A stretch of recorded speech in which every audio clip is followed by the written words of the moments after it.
Hi friends, ఈరోజు ఈ వీడియోలో తెలంగాణలోని రైతులు ఎంతో ఆసక్తిగా ఎదురు చూస్తున్న ప్రధానమంత్రి కిసాన్ సమ్మాన్ నిధి పథకం 23వ విడతకు సంబంధించి ఒక శుభవార్త వచ్చింది. అంటే డేటు ఫిక్స్ చేయడం జరిగింది. సో దానికి సంబంధించిన పూర్తి ఇన్ఫర్మేషన్ ఈ వీడియోలో తెలుసుకుందాం. అండ్ వీడియో మీద నచ్చితే లైక్ చేయండి ఫ్రెండ్స్. మీరు చేసే ఒక లైక్ వల్ల ఈ వీడియో ఇంకో 10 మందికి రికమెండ్ అవ్వడం జరుగుతుంది ఫ్రెండ్స్. సో దాని ద్వారా ఈ ఇన్ఫర్మేషన్ అందరూ తెలుసుకోగలరు. సో ఏమాత్రం లేట్ చేయకుండా వీడియోలోకి వెళ్ళిపోద్దాం. సో ఈ పథకం కింద అర్హత ఉన్న రైతుల ఖాతాల్లో కేంద్ర ప్రభుత్వం ప్రతి ఏడాది మొత్తం 6,000 రూపాయలను 3 విడతలుగా ఒక్కో విడతకు 2,000 రూపాయల చొప్పున జమ చేస్తుంది.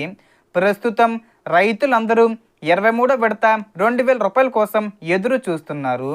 ఎట్టకేలకు కేంద్ర ప్రభుత్వం అధికారికంగా డేటు ఫిక్స్ చేశారు. ఈ జూన్ 20న 23వ విడత 2,000 రూపాయలను విడుదల చేయబోతున్నారు. సో ఇప్పుడు ఈ పథకానికి ఎవరు అర్హులు, ఎలాంటి నియమాలు ఉన్నాయి అనే విషయాలను కూడా చూసుకుంటే, మొదటిగా రైతు కుటుంబం పేరుతో సాగు భూమి ఉండాలి. చిన్న మరియు సన్నకారు రైతులు ఈ పథకానికి అర్హులు. కుటుంబంలో భర్త, భార్య మరియు మైనర్ పిల్లలను ఒక కుటుంబంగా పరిగణిస్తారు. అలాగే రైతు ఈకేవీసీ పూర్తి చేసి ఉండాలి.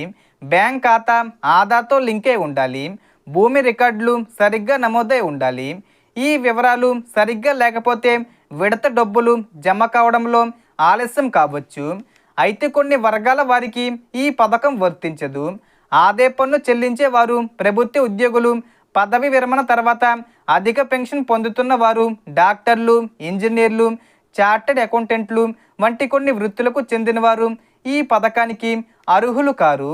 మీరిప్పటికే పీఎం కిసాన్ లబ్ధిదారులు అయితే వెంటనే మీ ఈకేవీసీ పూర్తయిందో లేదో, బ్యాంక్ ఖాతా ఆధార్తో లింక్ అయి ఉందో లేదో ఒకసారి చెక్ చేసుకోవడం మంచిది. తద్వారా 23వ విడత డబ్బులు జమ అయ్యే సమయంలో ఎలాంటి ఇబ్బందులు ఎదుర్కోవు. సో జూన్ 20న 23వ విడత డబ్బులు ఖాతాల్లో జమ అవుతాయి.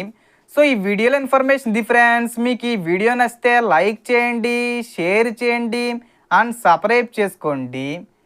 Thanks for watching.